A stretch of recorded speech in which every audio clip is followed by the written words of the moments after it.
যে বলি যে হাওয়া বাতাস লেগে গেছে গায়েতে। এই হাওয়া বাতাস লেগে যাওয়াটা কি এবং কি করে বুঝবেন? দেখুন, আমরা যখন বাইরে বেরোই অনেক ধরনের খারাপ এনার্জি, নেগেটিভ এনার্জি বাতাসে ঘুরে বেড়ায়।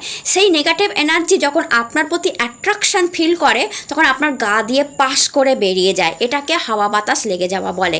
এটা আপনি কিভাবে ফিল করবেন? দেখবেন আপনার চুলে না জট পড়তে শুরু করবে এবং যখনই চুল আঁচড়াবেন জট শুদ্ধ উঠে আসবে। আপনার খাবার পাতেতে চুল পড়বে, আপনার পায়ের তলাতে চেটোতে প্রচণ্ড ব্যথা হবে, কুকুর দেখলে আপনার ভয় লাগবে, বাড়ির বাইরেতে সময় কাটাতে আপনার ইচ্ছা হবে, বাড়িতে ভাল লাগবে না। ছোট বাচ্চা হলে তো সে ভীষণ কাঁদবে, তার মাঝে মাঝেই জ্বর আসবে এবং আপনি দেখবেন যে আপনি মাঝে মাঝে আষ্টে গন্ধ পাবেন, সিগারেটের গন্ধ পাবেন, কিন্তু আশেপাশে না কোনো সিগারেট আছে না কোনো আষ্টে বস্তু আপনি খেয়াল করবেন।